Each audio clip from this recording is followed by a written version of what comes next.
Yabiri mukaaga. Balonza abantu abasinga ku bo bakeetaba mu kalulu ke twakavaamu. Ate kakati bazzenga baddiifuli kakati be bagenda okusala okulonda. Wakabyetabamu okyalina obusungu bwo oyina sayidi gy'ogwako ate kakati ozzenga ddiifuli. Tekisoboka. Era ffe twagala okubeera ku record ne bannange mu paalamenti ogamba nti kino kikyamu tekisoboka era twagala kisimbira kuuli. Ababadde babuuza nti kakati ensonga ez'akalulu munaakola mutya nga NUP naki akalulu tekabeerawo mu lunaku lumu. Tebeera event akalulu ebeera process yatandise nga bayingizawo baddiifuli. Kakati ffe tugamba nti akalulu kabannayuganda. Ssenyonyi agambye nti balina n'eddembe nga bannayuganda okubanja paalamenti okuteekawo akakiiko k'ebyokulonda buli muntu agenda okukkiririzaamu nga n'ebinaava mu kulonda kuno bisobola okwanirizibwa buli muntu. Setugenda kukkiriza muntu yenna kutiisatiisa bannayuganda oba kubaga nti kakati mwebyo bululu ati mulina bibeeramu tebirina bakwatako oba ki. Obululu si wali ng'oli mu bokisi otiikinga. Akalulu tekatandikaawo katandise kati era nga tugenda yimusa amaloboozi gaffe nga tugamba nti bano baddiifuli bwe mwalonze bakyamu tugenda basimbire kuuli kubanga bye bakola tebirina bwenkanya bye bagenda okukola bye beeteekerateekera okwasaganya. Abachina babiri abasiga nsimbi mu Uganda basimbiddwa mu kooti batwaliddwa mu kooti ya Buganda Road mu Kampala ku bigambibwa nti bakyusakyusa obwannannyini obwa kampuni ekola emiti gy'amasannyalaze ne babuzza mu mannya gaabwe. Ababiri bano Yehu Zheng omusuubuzi okuva e China ne Zhang Jun nga bombiriri ba China era bano kigambibwa nti beddiza obwannannyini bwa kampuni ya Entech Electrical Equipment Company nga kampuni eno yekola enkondo z'amasannyalaze n'ebyamasannyalaze ebirala bo ne beewandiisa nti bebannyiniyo obulambalamba. Hu Zheng asimbiddwa maaso g'omulamuzi Ronald Kayizi n'asomerwa emisango egy'obubbi n'okujingajinga ebiwandiiko wabula emisango n'agyegaana. Omulamuzi Ronald Kayizi amusindise ku alimanda mu kkomera Ruzira okutuusa enkyalo wanaaleetebwa mu kooti okuwulira okusaba kwe okw'okweyimirirwa. Zehenga avunaanibwa n'Omuchina Zhang Jun wabula ng'ono ye na buli kati akyalira ku nsiko tannaleetebwa mu kooti. Oludda olwabi lulumiriza nti ng'ennaku z'omwezi 27 omwezi ogw'omukaaga omwaka 2017 abakulu bano bombiriri baasinziira ku kitebe ky'ekitongole ekivunaanyizibwa kuwandiisa kampuni ekya Uganda Registration Services Bureau ne bakyusakyusa obwannannyini bwa kampuni eyo ne beeraga nti be bokka ababiri abaddukanya kampuni eyo nga buli mwalinamu emigabo gya bitundu 5 ku buli 100. Akakiiko ka paalamenti akalondola gavumenti ez'ebitundu n'ensonga z'abakozi ba gavumenti kasembye okusaba kwa minisitule y'abakozi ba gavumenti minisitule y'ebyensimbi enoonye ensimbi obuwumbi 79 ziteekebwe mu mbalirira y'eggwanga ey'omwaka gw'ebyensimbi ogujja okuliyirira abakozi ba gavumenti mu bitongole gavumenti byegenda okugatta n'ebimu okubiggyawo. Gavumenti yalangirira nti egenda kugatta ebitongole byayo ebisukka mu 6 omuli n'okugatta ebimu ku byo ate ebirala ebiggyewo. Abakozi 2,200 gavumenti beteekateeka okuwummuza ku mirimu gyabwe nga bano beeyeetaaga okusooka okuliyirira ensimbi obuwumbi 79. Minisitule y'abakozi ba gavumenti mu mbalirira yaayo ey'omwaka gw'ebyensimbi ogujja yateeka ensimbi zino mu mbalirira eyo wabula minisitule y'ebyensimbi teyateekako yadde omunwe gw'ennusu. Akakiiko ka paalamenti akalondola gavumenti ez'ebitundu n'abakozi ba gavumenti bwe kabadde kanjulira paalamenti bye kazudde mu kwekenneenya embalirira y'eggwanga ey'abakozi ba gavumenti kasabye akakiiko kannaako akavunaanyizibwa ku mbalirira y'eggwanga nti bwe kanaaba katemaatema embalirira y'eggwanga kafune we kasala ensimbi ez'obuwumbi 79 bw'oteekebwe ku kuliyirira abakozi abo. Ssentebe w'akakiiko ka paalamenti kano Ojara Martin Mapenduzi agambye nti gavumenti bw'eba eteekateeka okutaasa ensimbi esukka mu buwumbi 7 obusaasaanyizibwa ku bakozi abakola emirimu egifaanagana tesobola kulemererwa kufuna nsimbi obuwumbi 79 okuliyirira abakozi bano abagenda okusalibwako ku mirimu gyabwe. Minisita w'ensonga z'obwapulezidenti Mire Babirye Babalanda alabudde ku ababbi b'ettaka bonna na bonna abalina ebyapa ebimenya amateeka nti bigenda kusazibwamu okusinziira ku kiragiro eky'omukulembeze w'eggwanga. Gye buvuddeko Pulezidenti Yoweri Kaguta Tibuhaburwa Museveni yalagira minisitule by'ettaka ennyumba n'enkulaakulana y'ebibuga okusazaamu ebyapa byonna ebyafulumizibwa ekitongole ky'ebyettaka mu bukyamu.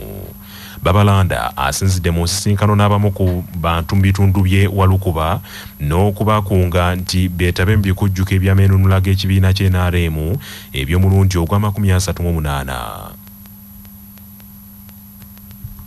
Ensonga y'etakanzibwa ino mwawulira bulungi nga pulezidenti ayogera nti ajja kusazaamu land titles edodona edirife ife tulina kutamu nkola kyayogeire yakoba nti edo land titles de bali kuzaala enkyo n'eigulo tulijagisazaamu ate yali alikuwa ekiragiro ekyo minisita wa land ni land board nenda okuba kakasa nti tiyalimba muzeeyi bw'aba ayogeire eyeeba direct kale tiri kubona lwaki mweraliikirira. Yombaka wa Jinja South East Nathan Samsoni Geme Nabeeta atabukidde abakulembeze naddala bannabyabufuzi nti basinze okwenyigira mu kibbattaka. Ekizibu ekiriwo nti bw'olingirira amataka gonna n'olingirira ababayiremu ojja okubona nga tuli mu Beene eky'Amatendi Health Center ife Beene epingira mu itaka eri wano Walukuba West waliwo ekizibu ky'eitaka aba traders bandetera petition bakoba ati eri abali kuyiba eitaka ekitundu ky'eitaka lino market eno eriko ekizibu so bwe tuba tujja kwingira mu kintu ky'eitaka tukingiremu as a city. Abantu ba Kabaka mu bitundu eby'enjawulo beeyanzizza Ssaabasajja Kabaka olw'okubawa omukisa okutendekebwa mu bukugu obw'enjawulo mu ttendekero lye erya Buganda Royal Institute. Omusasi waffe omulongo Nakato Jennifer kaatuwa ebisingawo. Ku ttendekero lya Ssaabasajja Kabaka erya Buganda Royal Institute of Business and Technical Education Mengo etegekera okujaguza emyaka 25 wakati mu kubangula abantu emirimu gy'omu mutwe. Ssaabasajja Kabaka Ronald Mwenda Mutebi II yasiimye nawa omukisa abantu okuva mu bitundu ebyenjawulo okufuna obukugu ku bwereere era ng'enteekateeka eno yakumala ennaku 10 wano ku ttendekero lya Buganda Royal Institute. Olunaku olwaleero minisita w'enkulaakulana y'abantu ebyenjigiriza ebyobulamu wamu ne ofiisi ya maama Nnabagereka Oweekitiibwa Kotirida Nakate Kikomeko alambudde abayizi ku ttendekero lino abali mu nteekateeka eno okulaba bye batuuseeko ne bye bayize era abasabye okuteeka bye bayize mu nkola wamu n'okwongera okunoonya obukugu obw'enjawulo okugatta ku obwo bwe bayiga mu kiseera kino. Buli kantu k'okwatako ne ekikwatako kuyiga oba okutendekebwa weeyongerako kati nsaba twettanira ekintu ekyo abaana batusuubiza nti bwe banaddayo bagenda kutandikawo emirimu kati tulina essuubi nti emirimu gigenda okweyongera eyo okuyitimuka tulina essuubi nti abantu baffe bayize kati nti obeera n'omulimu ate n'ofunawo n'ekintu ekirala ekyokukolerako okuterekawo ku ssente ze zaaliguza obuguzi omugaati zaaliguza keeke gwe n'ogyefumbira ate nga bwe muyiga kati ebyo byonna tulaba nga tuganyuddwamu. Akulira ettendekero lino erya Buganda Royal Institute of Business and Technical Education Oweekitiibwa Joseph bali ku ddembe Ssenkusu ategeezezza nti balina essuubi nti abayizi bano we banaamalira okusoma bagenda kubeera n'ekyenjawulo kye balina. Tubasaba kimu nti guno omumuli Beene bakoleezezza ogwa jubileeyo nga gukoleerezza mu kugattako ku bukugu bw'abantu abafunye omukisa baleme kuguzikiza batambuze ettabaaza eyo bye bakoze tubirabeko nga biri mu bikolwa ate babeegerize n'abalala. Abamu ku bayizi aboogeddeko ne leediyo eno CBS beeyanza nnyo Ssaabasajja Kabaka olw'okubalowoozaako n'abawa omukisa okusomera ku bwereere. Ekituufu ssente tetuziina naye nga tubaddeyo nga twagala era tulina kye tuyize. Aisha nani mukazi Musoga ntwala okwebaza eri Obuganda bwonna ekyamazima nze ku lwange ndi mukazi wa salooni naye mbadde simanyi kola makeup. Senkezi David era ntwala akakisa kano okwebaza. Opposition parties mu ggwanga erya Chad bavumiridde ekikolwa ky'omukulu Mahamat Idris Deby okuba nti ayagala kwesimbawo ku bwa president mu mwaka guno gw'e2024. General Mahamat Idris Deby ono nga yawamba obuyinza oluvannyuma lw'okutibwa okwa kitaawe eyaliko president era yavaayo ne yeerangirira nga interim president. Era omukulu ono yagenda maaso n'okuba ng'akyusa constitution mu ggwanga lino erya Chad era nga kino kyali kimukkiriza okuba ng'afuga eggwanga lino nga president. Era ono yagenda maaso n'okuba nga alwisaawo okuddamu okulonda president mu ggwanga lino.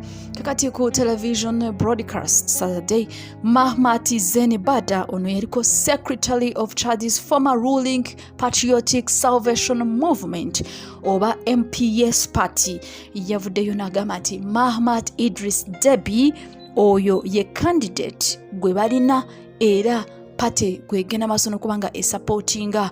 Kigambibwa nti omukulu ono yavuddeyo n'agamba nti oyo gwe bagenda okubanga basindika nga pate. Badas yagambye nti MPS yakkiriza ng'emaze okwekkaanya bulungi n'okwekenneenya buli kimu, negamba nti ono Mahamat Idris Deby ye presidential candidate gwe balina era pate gwegenda okubanga esindika abakulembere mu kalulu kano akagenda okubanga kabaawo mu mwaka guno gw'2024. Era bano bagambye nti bagala Deby ono agenda maaso n'okubanga afuga eggwanga lino, wabula waliwo abagenda maaso n'okubanga bakiwakanya nga bagamba nti ono Mahamat Idris Deby tateekeddwa kufuga eggwanga lino. Aba opposition bakalambidde bagamba nti Deby tagenda kufuga eggwanga lino olw'ensonga nti eno buno si bwakabaka bwagenda okubanga ate kitaawe yali afuga n'omwana n'omutabani ajja abakala kati addemu afuge. Kakati aba opposition bagamba nti tebajja kukiriza omukulu ono Mahamat Idris Deby okubanga afuga eggwanga lino erya Chad. Singa omukulu ono afuga eggwanga lino erya Chad ajja kubanga alifuga mpaka mu mwaka gw'2030. Kakati abakulu bano bagamba nti tebajja kukiriza omukulu ono Mahamat Idris Deby okuddamu okwesimbawo okuba president. Amanyiddwa nga Albert Pahimi Padak ono nga opposition leader mu ggwanga erya Chad era nga ono akulembera Chad's National Rally for Democracy. Ono yavuddeyo n'awakanya yavaayo n'awakanya eky'omukulu yali kitaawe wa Mahamat Idris Deby mu presidential elections ezaaliyo mu mwaka gw'2006. Era ono baamuwangula mu kalulu, wabula omukulu ono yavuddeyo n'agamba nti omuvubuka ono Deby tasobola kufuga ggwanga, n'agamba nti tekisoboka, oyo munamagye so si presidential candidate, tateekeddwa kwesimbawo okuba president mu kalulu ak'omwaka guno gw'2024. Stay tuned.